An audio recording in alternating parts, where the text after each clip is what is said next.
Have you ever said something and instantly regretted it? Not because it was rude or loud or inappropriate, but because it revealed too much of the wrong thing? Let me ask you something even deeper. What do the most intelligent, self-aware, and emotionally grounded people avoid saying? Not because they can't say it, but because they understand the cost of speaking without wisdom. If you've ever lost respect, trust, or even a relationship over a few careless words, this video could quietly change your love life, your friendships, and your peace of mind. Welcome to the Stoic path, where ancient wisdom meets modern reality. If you value Stoicism, emotional discipline, and self-mastery, hit that like button, subscribe, and stick around till the very end. This isn't just another list. It's a mirror, and what you see might just change you. 1. That's just the way I am. Have you ever been in love with someone who refused to change? Maybe you were the one putting in the effort, learning, healing, growing, while they just shrugged and said, "That's just the way I am." It's a phrase that sounds harmless, even honest, right? But behind it lies something much deeper, something colder. Let me tell you a quick story. There was a guy, let's call him Arjun, smart, kind, loyal to a fault. He fell deeply in love with a girl who was everything he'd ever wanted, at first. But as time passed, he started to notice things. She'd shut down during arguments. She'd disappear emotionally when things got hard. And every time he gently brought it up, she'd say it. "That's just the way I am." No curiosity, no effort to grow, no desire to meet him halfway, just a locked door with the key thrown out. And the worst part? He believed her. He thought, maybe she's right. Maybe people don't change. Maybe I'm asking for too much. But he wasn't. Here's the truth. When someone says, "That's just the way I am," they're not drawing a boundary. They're building a wall, not to protect love, but to avoid responsibility. Now pause for a second. Have you ever said this in a relationship? Or heard it from someone you love? I'm not judging. We've all been there. But Marcus Aurelius would have said something different. He believed deeply in the power of self-mastery. He wrote, "The impediment to action advances action. What stands in the way becomes the way." Translation: your weakness is not your identity, it's your opportunity. A Stoic doesn't cling to the past version of themselves. They break, they grow, they transform. So why do people say this phrase? Because change is uncomfortable. It takes effort, self-awareness, and a brutal kind of honesty. And most people would rather lose love than face their own reflection. But not you. If you're still watching this, that tells me something. You're not the kind of person who hides behind excuses. You want to be better. You want to love better. So think back for a second. Was there someone who loved you enough to ask you to change? And maybe you weren't ready? Or maybe you loved someone who just wouldn't grow with you. Don't let your story end there. Don't let "that's just the way I am" be the reason you lose someone who saw the best in you. You are not a finished product. You are a masterpiece in motion. And love, real love, it deserves someone who keeps becoming better, not someone who stays the same. 2. It's not my fault. Can you remember a time when you were in love and something went wrong? A fight, a misunderstanding, maybe even a breakup. And the other person, instead of holding your hand and taking even a sliver of accountability, just looked you in the eyes and said, "It's not my fault." Tell me honestly, how did that feel? Like a slap wrapped in silence, right? There's a guy I once knew. Let's call him Rishab.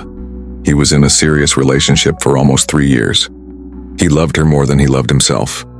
But over time, little cracks started to form. She stopped showing up emotionally, stopped listening, started hiding things behind half-truths and late replies. One day, after a long silence and 1,000 tiny betrayals, he finally confronted her. Tears in his eyes, hands trembling, he said, "I just want to understand what changed." And she said, "I don't know, but it's not my fault. You're too sensitive." Those words haunted him for months. Now let me ask you, have you ever said that to someone you loved? "It's not my fault." Have you ever been so afraid of being wrong, you'd rather be right and alone than wrong and still in love? See, Marcus Aurelius, Rome's emperor, and the master of emotional strength, wrote something powerful. You have power over your mind, not outside events. Realize this and you will find strength. Stoicism teaches us something radical. It's not about fault. It's about ownership. An intelligent person knows that saying, "It's not my fault," is a shield, but one that deflects growth, not pain. Because here's the thing no one tells you. You can be technically right and still spiritually wrong. Rishabh didn't need her to be guilty. He just needed her to care. To say, "Maybe I didn't show up how I should have," or "I didn't mean to hurt you, but I see how I did." That's it. Sometimes healing only needs humility, but she chose pride. And pride doesn't hold hands. It points fingers. And you watching this right now, have you ever been in that position? Begging someone to own just a little of the pain they caused? Or have you caught yourself walking away from someone who loved you? Just because technically you didn't do anything wrong? Be careful. Blame feels like power, but responsibility is power. The Stoics didn't wait for others to apologize. They focused inward. They asked, "What part of this pain is mine to heal? What part of this mess can I clean?" And that's where peace begins. So next time you're tempted to say, "It's not my fault," try this instead. Maybe I could have done something differently. Because love doesn't need a perfect partner. It needs a humble one. 3. You're too much.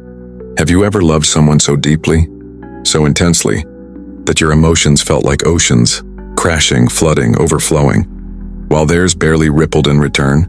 And then one day, maybe during a vulnerable moment, maybe after you shared a piece of your soul, they looked at you and said, "You're too much." Let that sink in for a second. Too much? Too much love. Too much care?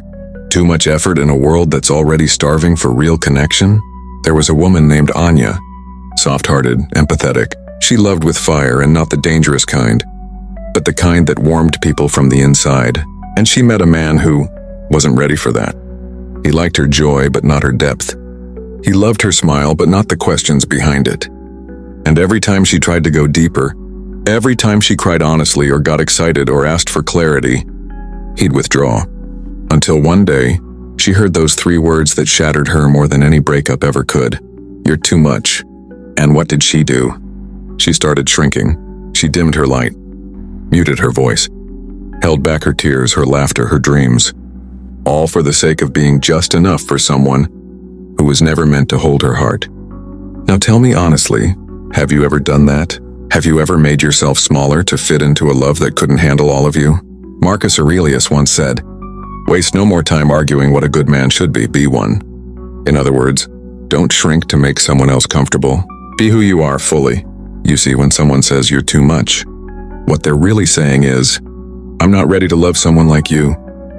And that's not your fault. That's their capacity. There's nothing wrong with feeling deeply. Nothing wrong with asking questions. With needing affection, clarity, or presence. Love isn't supposed to feel like you're walking on eggshells, tiptoeing around your own heart. If someone can't handle your more, that's not your cue to become less. That's your cue to walk. Because the right person, they won't just accept your intensity, they'll honor it. They'll say, "Give me all of it. You're loud, you're soft, you're storm in your silence." So to everyone watching, if anyone has ever told you you're too much, let me say this: you are not too much. You are just not for people who want less. Stop apologizing for your heart. Stop editing your emotions to protect someone else's limitations. Love is not about fitting in. It's about being seen completely. And that's what Stoic wisdom reminds us. You don't need to be less emotional. You just need someone who sees your emotions as beautiful, not inconvenient. Now let's go even deeper, because the next phrase intelligent people never say, it might be something we've all said at some point, and it's time we stop, or "I don't care anymore." Have you ever been in a relationship where after everything, the late night talks, the sacrifices, the laughter, the shared dreams, one of you finally gave up, and the words came out cold, flat, and heavy like stones falling into silence? "I don't care anymore." It sounds like a sentence, but really it's a funeral. There's a guy, let's call him Kabir. He loved like most people breathe, naturally, deeply, without holding back. And for a while he was with someone who seemed to love him back. They made plans together, took long walks under city lights, had quiet moments that felt like poetry. But slowly, things began to change. Fewer messages, longer silences, affection replaced by sarcasm, presence replaced by excuses. Kabir tried. God knows he tried. He asked what was wrong. He stayed up nights trying to fix what wasn't being said. He held her tighter even as she was already halfway out the door, until one day, during an argument that had no real beginning and no real end, she looked at him and said, "You know what? I just don't care anymore." And those words didn't just break him, they changed him. Because here's what people don't realize. When you say, "I don't care anymore," you're not ending an argument. You're ending an emotion. Now let me ask you, have you ever said those words, even if you didn't really mean them? Have you ever been so hurt, so disappointed, that pretending not to care felt easier than trying again? Marcus Aurelius, wise, grounded, emotionally aware, once wrote, "The soul becomes dyed with the color of its thoughts." You tell yourself you don't care enough times, and eventually, your heart starts to believe it. But here's the twist. You do care. You wouldn't feel that sting if you didn't. So why do people say it? Because it's easier to build walls than it is to say, "I'm scared. I feel rejected. I don't know how to fix this and I'm exhausted." Stoicism doesn't teach us to stop caring. It teaches us to care wisely. It says, yes, protect your peace. Yes, recognize when it's time to walk away. But don't lie to your heart. Don't abandon your feelings just to look strong. If someone says they don't care anymore, it usually means they care too much, and they're tired of not being cared for in return. So to you watching this, maybe you've been on either side of this moment. Maybe you said it in a moment of weakness, or maybe you heard it and it left a scar that still hasn't healed. But know this, caring is not weakness. It's courage, and real strength. It's found in the people who keep caring, even after they've been hurt. 5. I don't need anyone. Have you ever been in love with someone who, no matter how close you got, would always pull away at the slightest hint of intimacy? Someone who seemed to have it all together, yet when it came time to open their heart, they'd say something that left you feeling like you were chasing shadows. I don't need anyone. You know the kind of person I'm talking about, right? The one who's so fiercely independent, so set in their own ways, that asking for help feels like a sign of weakness to them. And deep down, you start to wonder if you are the one who's wrong for needing them. Let me tell you the story of Rhea. She was everything Kabir thought he wanted. Strong, confident, self-reliant. At first it felt like a dream. She never needed anything from anyone. She had it all under control, and Kabir admired that. He loved that about her. But after months of being together, he began to notice something. It wasn't just that she didn't need anyone. She didn't want anyone either. And it wasn't about her career or her independence. It was about her heart. Every time Kabir tried to get closer, to show vulnerability or share his deeper fears, she'd smile, but it was the kind of smile that didn't reach her eyes. And then it happened. One night after a long silence, he asked her, "Rhea, don't you ever need someone? Don't you need me?" And without a beat, she said, "I don't need anyone. I can handle everything on my own." At first, Kabir didn't understand. He thought, this is what I want, right? She's strong. She's independent. She doesn't rely on anyone. That's admirable. But then it started to sting. Because love isn't about not needing anyone. Love is about choosing to be with someone in spite of everything. It's about saying, yes, I could live without you, but I don't want to. I want to choose you every single day. And here's the kicker. When someone says, I don't need anyone, they're not telling you how strong they are, they're telling you how alone they feel. Rhea wasn't pushing Kabir away because she didn't love him. She was pushing him away because she was afraid. Afraid of needing someone, afraid of relying on anyone, because that would make her vulnerable. It would open the door to hurt. Now let's take a moment and think about you.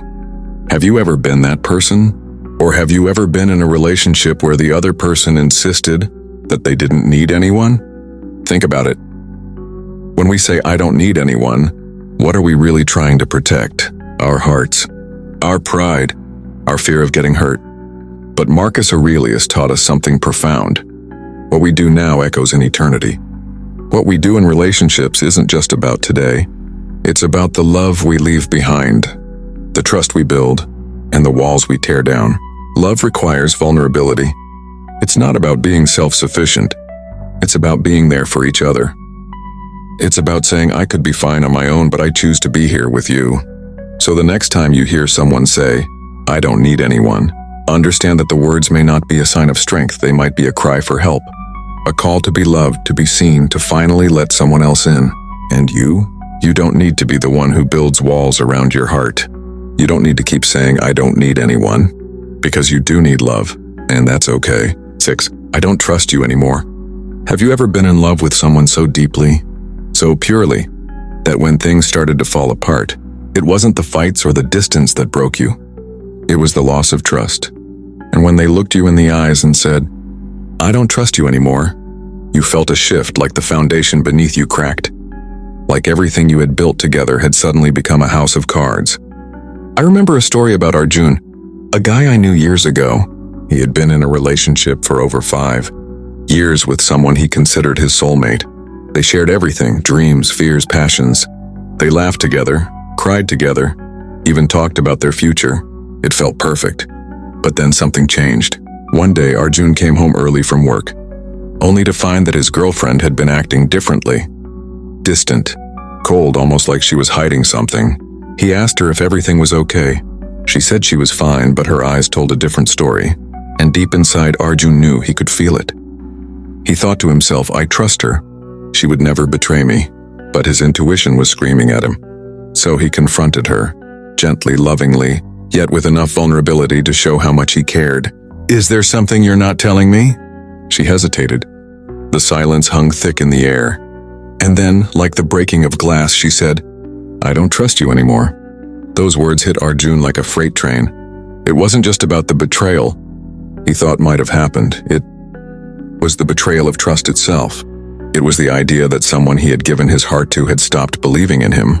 Now let me ask you, have you ever felt that same weight on your chest? Have you ever heard those words come from someone you loved and for a second, everything you thought you knew about your relationship came crashing down? Trust is the bedrock of love. When it's broken, it feels like everything is up in the air, floating in a state of uncertainty. Because love without trust is like a plant with no roots, it can't survive. Arjun tried to understand. He asked her, "What happened? I thought we were building this together." But the cracks were already there, invisible to him at first, but now painfully clear. She had already made up her mind. It wasn't about a single event. It was about the slow erosion of faith, the small lies, the moments she chose not to share with him, the secrets that built walls between them. And that's the sad truth we don't often talk about. Sometimes trust isn't just about the big betrayals, it's about the little ones, the unspoken words, the half-truths, the moments where we pull away instead of showing up. Marcus Aurelius once wrote, "The best revenge is not to be like your enemy." So when trust is broken, the worst thing you can do is to become bitter, to become someone you're not. Instead, you have to decide what you're willing to do. Do you rebuild? Do you confront the truth? Or do you walk away, knowing that some relationships just aren't meant to be repaired? But what's more important here is this. Trust isn't just about trusting the other person. It's about trusting yourself. Trusting that you can handle the pain. Trust that you can love with an open heart even after it's been bruised. And this is the moment where you get to choose. Do you continue the journey with someone who no longer trusts you? Or do you move forward, knowing that your value isn't determined by someone else's opinion? I want to ask you, have you ever lost trust in someone you loved? What did it take to rebuild it, or was it even possible? 7. You're too sensitive. Have you ever been told that you're too sensitive? That your emotions are too much, your feelings too deep? It's a statement that cuts deeper than any criticism, because in a relationship, our emotions are our vulnerability. They're what we share when we let someone in. But when we're told we're too sensitive, it feels like they're saying we're too human. Let me tell you the story of Arav and Mira. They had been together for nearly 2 years, and for Arav, it felt like his world. Mira was smart, funny, and beautiful. Everything he'd dreamed of. They shared memories, plans, laughter, even tears. He felt at home with her. But there was one thing that always bothered him. Arav was an emotional person. He wasn't afraid to express how he felt. He cried during movies. He got emotional during important conversations. When something hurt, he would say it. And for a while, Mira loved that about him. But then something changed. Mira started to become distant, quiet when he needed her the most. One evening, after a disagreement that left Arav feeling misunderstood, he tried to talk it out. He wanted to tell her how her actions had hurt him, how her words made him feel insignificant. But instead of being met with understanding, Mira just sighed and said, "Arav, you're too sensitive. Can't you just let it go?" Those words hit him like a sharp slap across the face. Too sensitive. Was loving deeply really a flaw? Was he asking for too much to be heard and understood? Arav sat there, the weight of her words pressing down on him. He thought, if I'm too sensitive, then what does that make me? Have you ever had a moment like that? Where you were so open, so willing to lay your heart on the line, only for someone to dismiss it like it didn't matter? We've all been there. In relationships where the way we feel isn't acknowledged, where we're told that we shouldn't take things so personally, that we shouldn't care so much. Here's the thing. When someone tells you you're too sensitive, it's not your sensitivity that's the problem. It's their inability to truly see you, to understand you, to appreciate the depth of your emotions. Arav felt betrayed not just by Mira's words, but by the idea that who he was, at his core, wasn't good enough for her. He wasn't too sensitive. He was human. He was showing vulnerability, a gift that few can offer, especially when it's real. But in the days that followed, Arav started to reflect.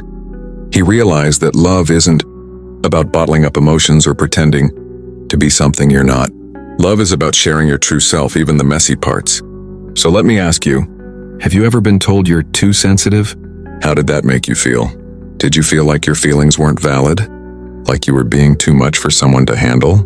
If you're watching this, and you've ever been dismissed for your emotions, know this. Your feelings matter. You're not too sensitive. You're just feeling deeply because you care deeply, and that's something beautiful. Arav eventually realized that if Mira couldn't appreciate that about him, maybe they weren't meant to be.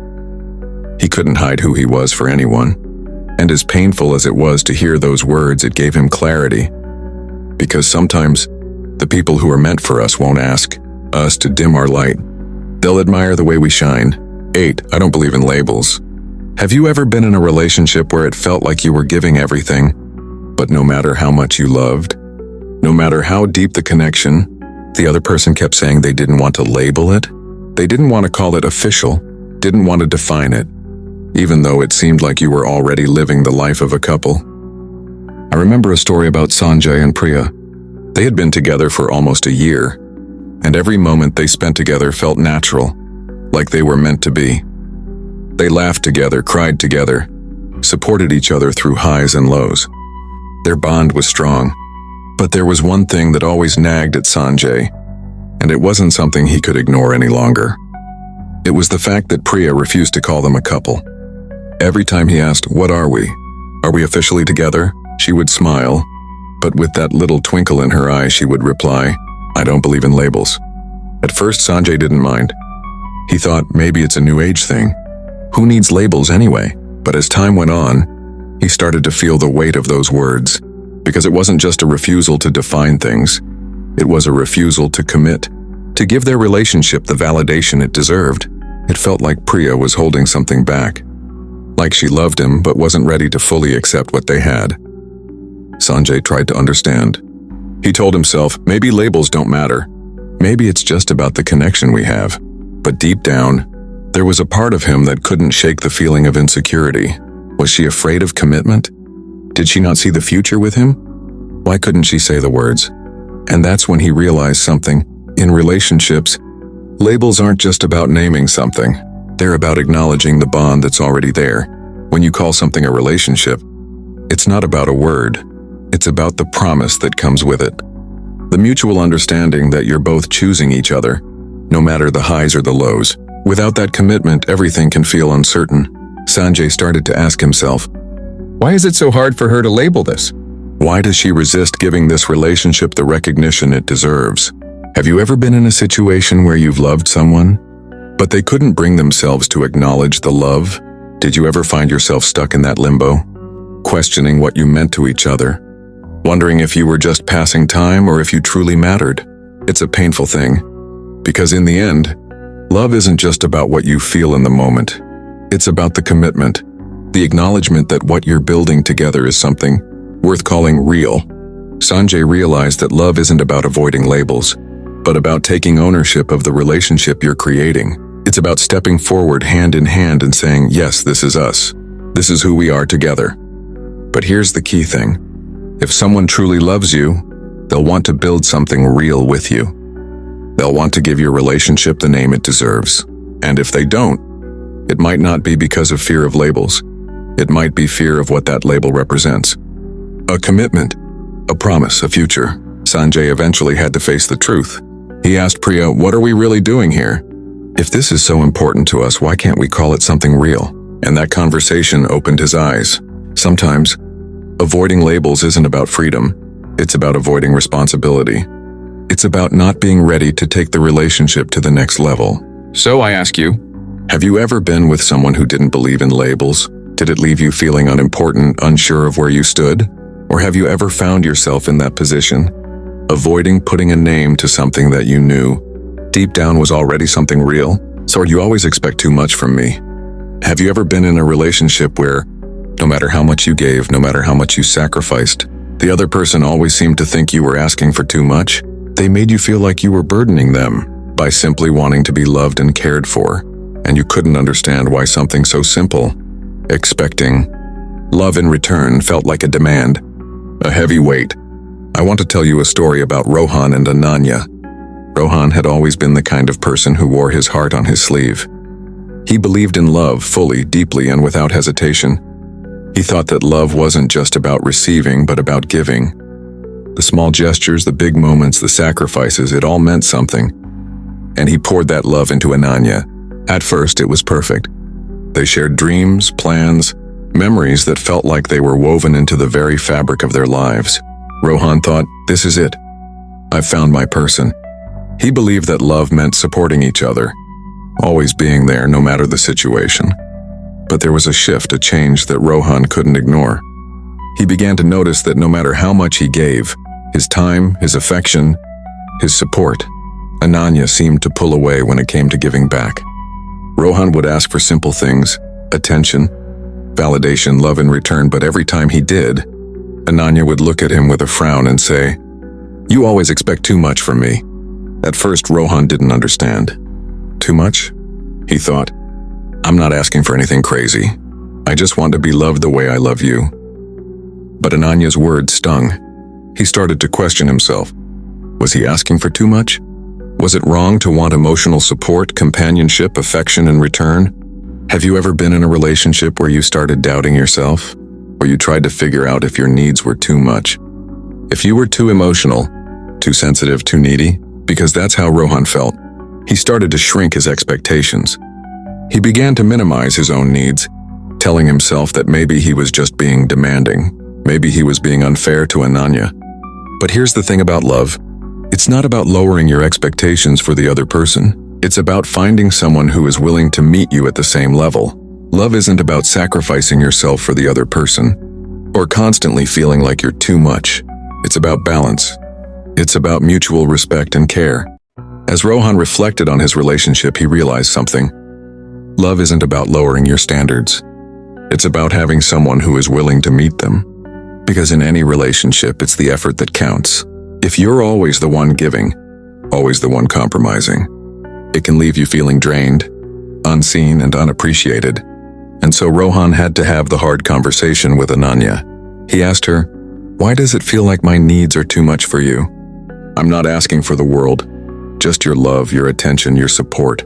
And here's the thing, sometimes, when you truly love someone, it's okay to expect things in return. Not because you're being selfish, but because love is a two-way street. If you're the only one giving, eventually you'll run out of gas." So what Rohan did next was take a step back. He stopped apologizing for wanting things in return. He stopped shrinking himself to fit someone else's idea of enough. And that's when he realized, you don't have to make yourself small for someone else to feel comfortable. Love should be a place where you both feel safe to be your full selves, to ask for what you need and to give in return. So let me ask you, have you ever felt like you were expecting too much from your partner? Have you ever been told that your love was too big, your needs too demanding? What did you do? Did you shrink yourself? Or did you realize that your love deserves to be reciprocated? 10. You never appreciate me? Have you ever been in a relationship where, no matter how hard you tried, no matter how much effort you put in, the other person always seemed to feel unappreciated? It's like you could give your heart, your soul, your time, and they never truly saw the sacrifices you were making. Instead, they would say, "You never appreciate me." And all you could do was stand there, feeling confused and hurt, wondering how it came to this. I want to share the story of Arav and Neha. Arav had always been someone who believed that love was about showing up. For him, love wasn't just about words, it was about actions, about showing you cared in every little thing you did. And he did just that for Neha. Every day, Arav made sure to send Neha sweet messages, check in on her, make time for her despite his busy work schedule. He'd surprise her with flowers, listen to her frustrations, and celebrate her victories. He thought he was doing everything right. He thought that love would be obvious, that she would see his efforts and feel the care he was pouring into her. But instead of feeling gratitude or love in return, Neha always had the same response. It wasn't enough. No matter how much Arav did for her, it felt like she was constantly seeking more. She would say, "You never appreciate me. You don't see the effort I put into this relationship." And Arav was left dumbfounded. How could this be? He was doing everything he thought she'd want. Why wasn't it enough? Have you ever been in a place where you're giving your all, but your partner doesn't seem to notice? You sacrifice your time, your energy, your patience, and yet it still feels like you're falling short of their expectations. I think that's one of the most painful things in a relationship, when your love goes unrecognized. And Arav felt that pain deeply. The word stung, because he didn't feel like he was being unappreciative. He was giving his best, why couldn't she see it? But then Arav realized something. It wasn't that Neha wasn't appreciating him. It was that her expectations were different. Her idea of appreciation wasn't about what he was doing. It was about something else entirely.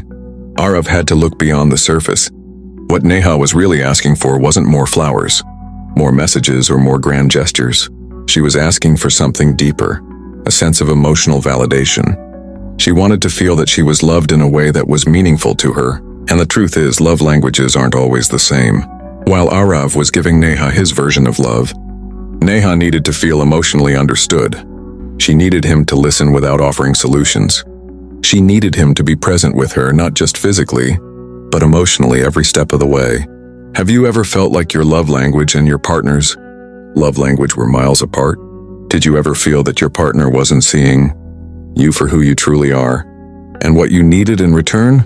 Sometimes, love isn't just about doing things. It's about understanding each other's needs. And that's where Arav and Neha were stuck. Once Arav realized this, he sat down with Neha and had the most important conversation of their relationship. They talked openly about their love languages.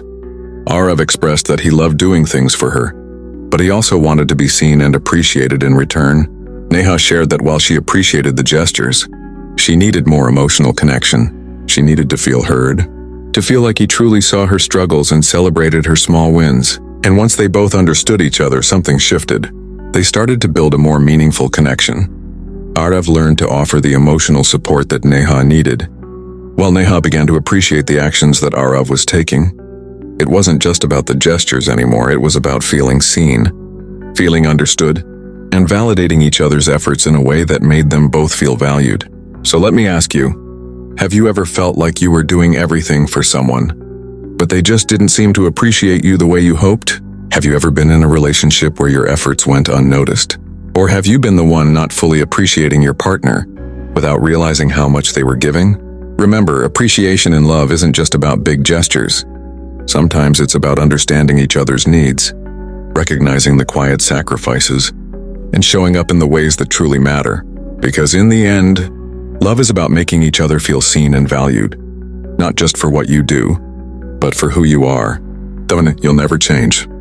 Have you ever heard those words from someone you love? You'll never change. It's one of those phrases that cuts deep, isn't it? Because when someone tells you that, it's like they've given up on the possibility of growth. They've locked you into a box, and no matter what you do, no matter how much you try to improve, they'll always see you as that person. I want to tell you a story about Maya and Arjun. Maya and Arjun were in love. They'd been together for years. The kind of love that seemed perfect on the outside, like everything was aligned, like they were meant to be. But love, as we know, isn't always as smooth as it seems. Arjun had always been a bit impulsive, a dreamer who never really stuck to routines. He would start projects, get excited, and then just as quickly lose interest and move on to something else. It wasn't that he wasn't trying. He just had this tendency to jump from one thing to the next, always searching for something new, something exciting. Maya, on the other hand, was steady and grounded. She was the type of person who thought things through before acting. She was patient, dependable, and always there when Arjun needed her. But after a while, she began to feel the weight of Arjun's unpredictability. It frustrated her. She loved him, but she needed him to be more consistent, more stable. And in her frustration, she started saying something that Arjun couldn't shake. "You'll never change." Those words echoed in his mind like a cold, unforgiving truth. Arjun would try to explain himself. He would tell Maya that he was working on it, that he wanted to be better, but nothing seemed to be enough. Every time he made a mistake, it felt like Maya saw him as someone who could never change. And eventually Arjun started believing it. Maybe I'll never change, he thought. Maybe I'm just stuck being this impulsive person. But here's the thing about love. Love isn't about expecting the other person to change to fit your needs.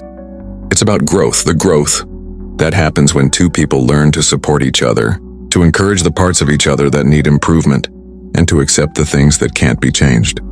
Have you ever felt like someone gave up on you? Like they just stopped believing in your ability to grow, to evolve? It's a painful feeling, isn't it?